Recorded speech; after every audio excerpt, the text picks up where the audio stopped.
How and why did you decide to write an anti-Islamic book? How was your life in regards to faith? What did you believe in? What was your heaviest and most regretful expression that you used for Islam? What was the reaction of the people around you when you became Muslim? I thought to myself, Islam is a lie. Islam is a danger. I got over 2,000 death threats. And in the end, I decided to write an anti-Islam book. God, give me a sign so that I 100% sure know this is the way. I couldn't sleep for it for 2 days. I couldn't accept it. It was so strange. Assalamu alaikum, Brother Joram Van Klaveren. Thank you for accepting our invitation, and we are happy to have you with us. I want to first ask you, who is Joram? Wa alaikum salam, Ahmed. Thank you very much for the invitation. It's a great honor for me to be here. Joram Van Klaveren was born on January 23 in 1979 in Amsterdam, in a pretty regular family: father, mother, brother, another brother, younger, sister, a cat. In Amsterdam, I was born and raised there. We're a practicing Protestant family. After I finished high school, I studied comparative religion. I was a teacher for a few years. There happened a lot of things in the Netherlands, especially in my life. Also, when I look at the bigger picture when it came to Islam, I became politically active for the Freedom Party. I became a member of parliament. And in the end, I decided to write an anti-Islam book, which started as an anti-Islam book, changed into this search for God, and it ended up me becoming a Muslim.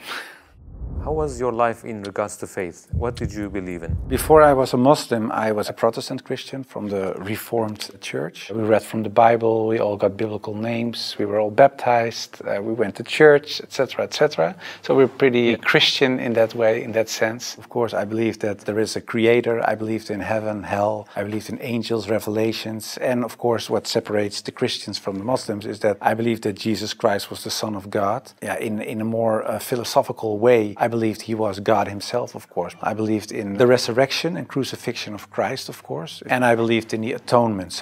But because the Trinity is a very complex concept, whether you believe it or not, it's still very complex. Because if there is a God in the Bible, it says God is eternal. But if you are eternal and you die, you cannot be eternal, immortal at the same time. So that was something when I was a little older, 16, 17, I started questioning things like that. It's not very logical. I talked to many priests, preachers, even rabbis, and the answers I got weren't very satisfying. That made it for me kind of complex, and in the end I had some doubts about stuff like this, but I said, well, I set it aside and I thought, okay, I just believe it, and perhaps I'm not smart enough to get the whole picture. And I still believed in God. I still believed that Jesus was a very important person. I believed he was the Son of God, but how it exactly was, I left it for what it was.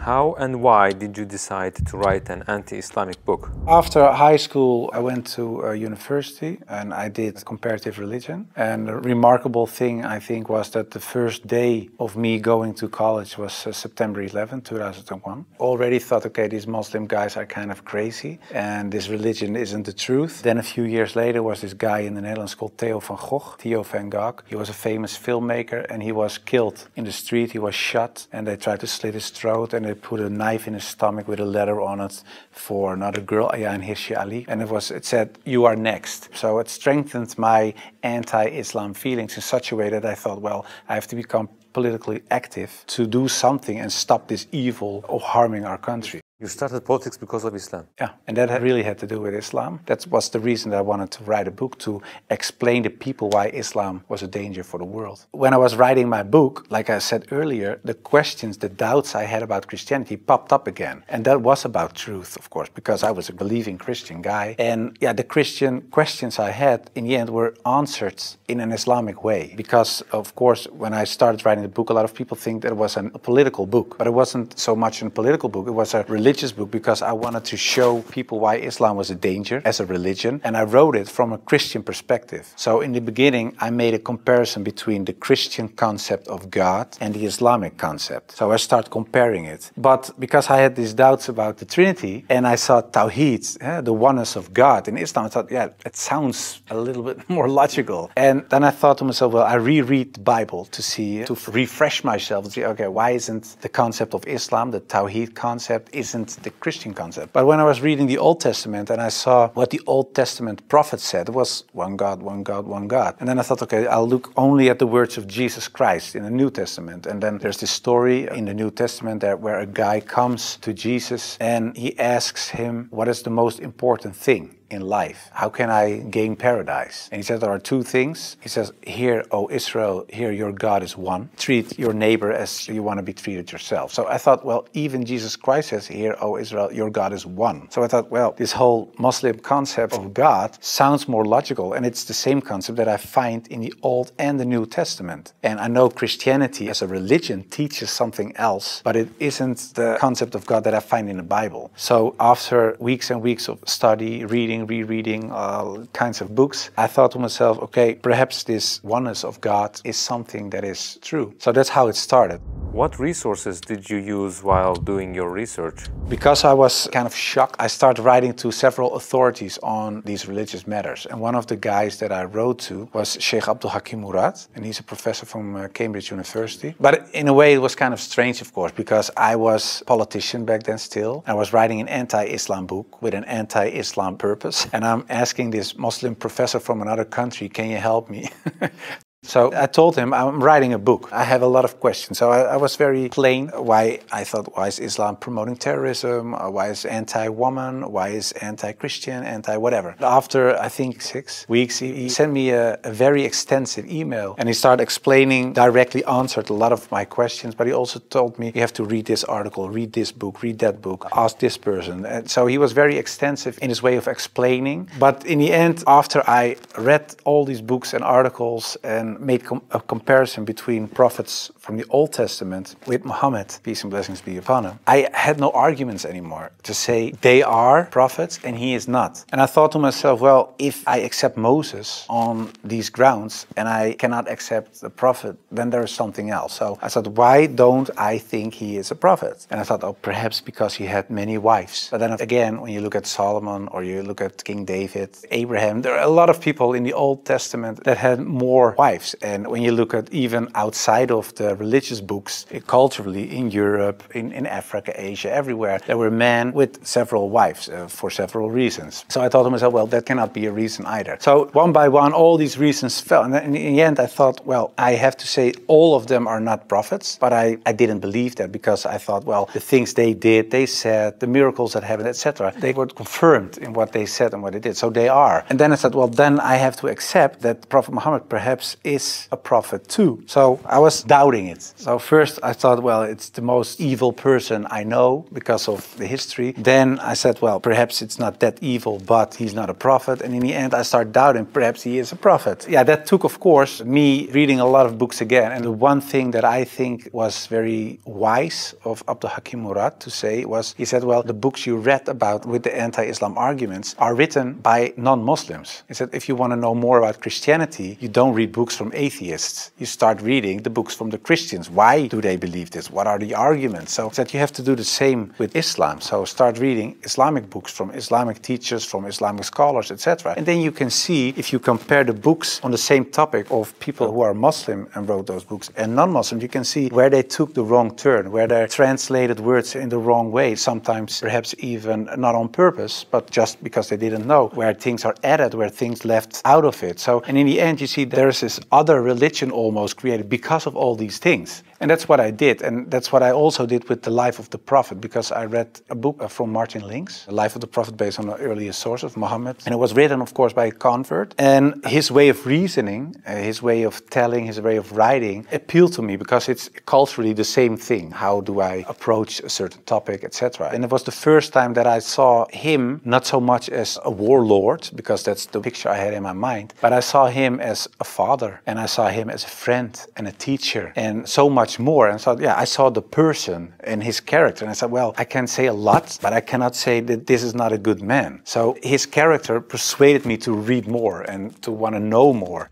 What surprised you the most while doing your research? The story about Hind, there was something that, like a switch, like I had to change. And it was because I thought Hind was the wife of one of the enemies, Abu Sufyan. And in a way, they gave money to kill Hamza, the favorite uncle of the Prophet. And that was what happened on the battlefield. He got killed. They even paraded with his ears and cut off his nose and horrible stuff. So the Prophet was deeply sad, of course, of what happened. And years later, he became powerful. He came in power in Mecca. And then there was Hind. And I was reading this book and I thought, okay, now she gets crucified or her head gets cut off or something like that. But he said, well, I cannot look at her right now, but everybody is forgiven. And if you want to stay here and live among the Muslims, it's possible. If you don't want that, you can go. But bloodshedding is over now. And I thought to myself that she was forgiven. If you can forgive someone who kills a relative, especially a favorite uncle of you, even starts parading with parts of his body to show other people that she humiliates you and whatever you stand for, that means you have such a great character. It's very special. It's something you don't see. And that's what he did. So I thought to myself, well, it was a really special guy. And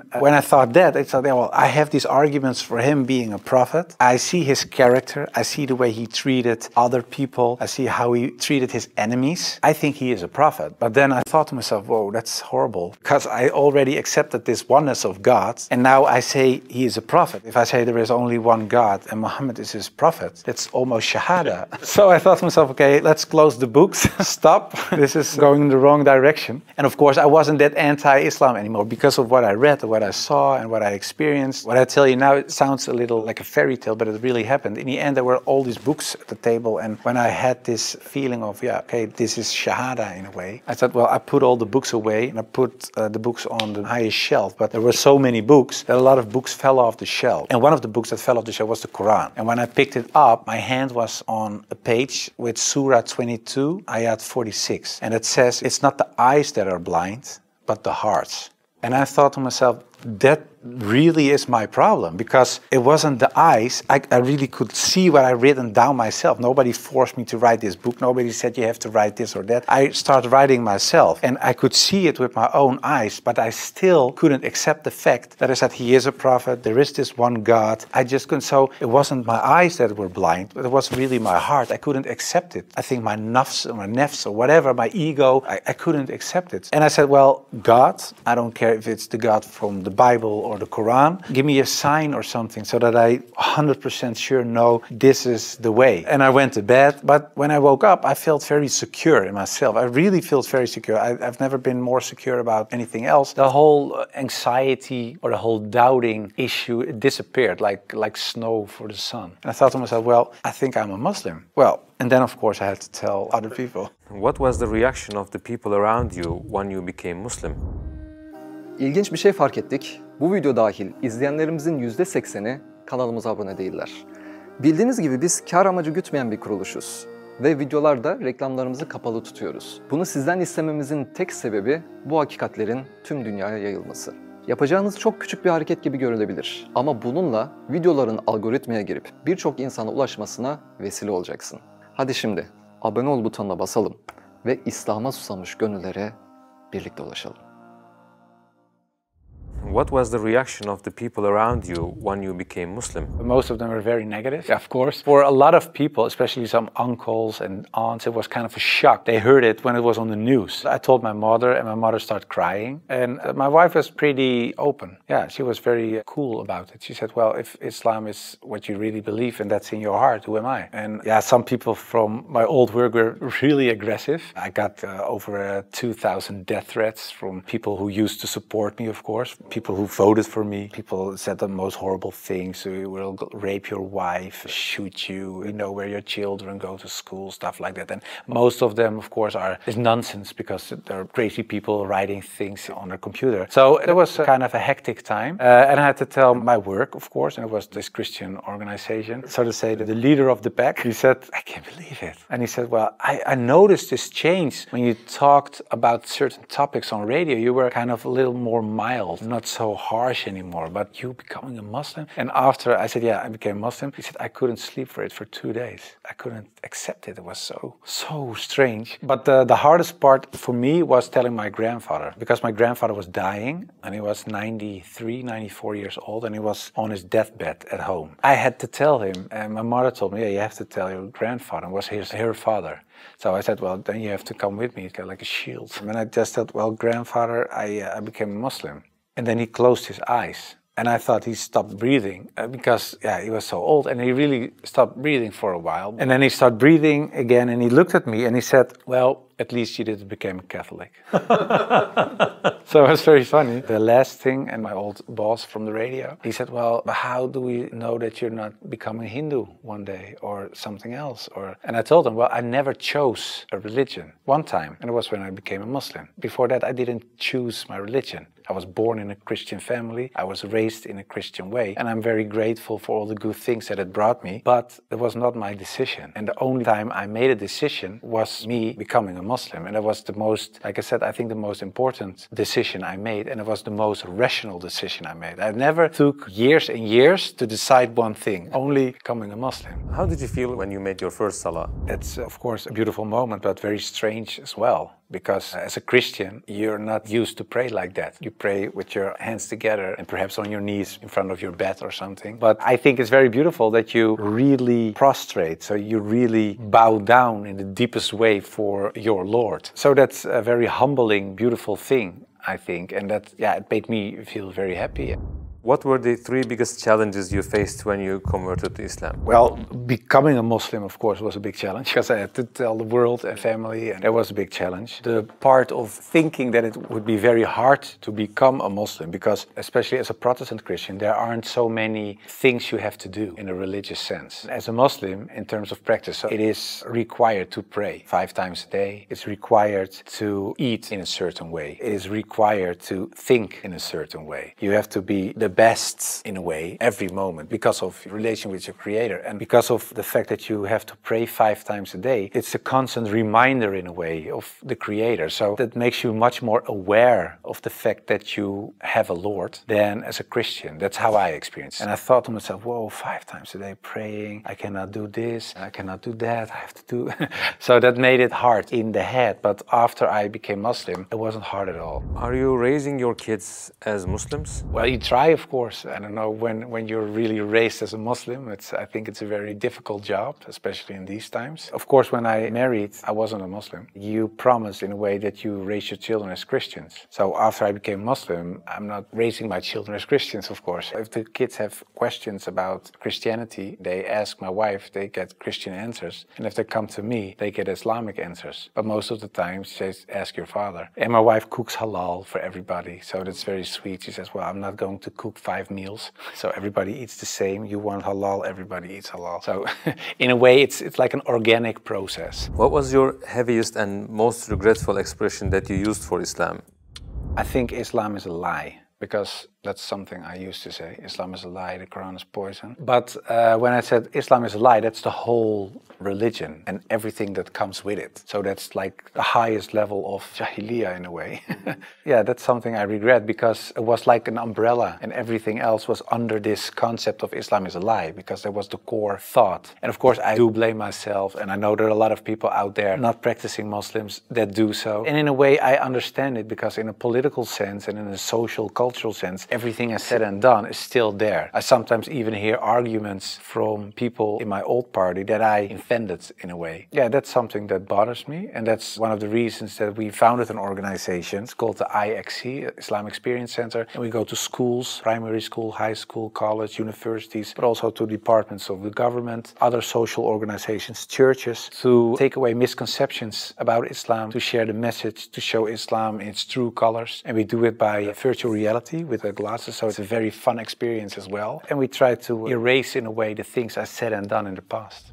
How should people research about Islam? Do you advise just searching at Google? No, I would certainly not advise Google. It's the last thing I would advise. I said shut down the computer. No, I think it's very important that people read books, real books with pages and stuff. I would recommend Muhammad, His Life Based on the Earlier Sources of Martin Link's, the book I talked about earlier. It's a green book. And I think it's very important for people not just dive into the Quran, because it's a very complex book. And if you don't have anybody who can teach you what you read, especially most of the people who don't know anything about Islam are not fluent Arabic, classic Arabic speaking people. So you will read an interpretation of the Quran or a translation, and most of the time that's not the real deal, of course. So I would advise people just to study the Sirat, study the character and the life of the Prophet, because that's what the tradition teaches us as well. His life was the Quran. He was the living Quran in a way. Just study his Sunnah, and I think that is the best way of discovering Islam.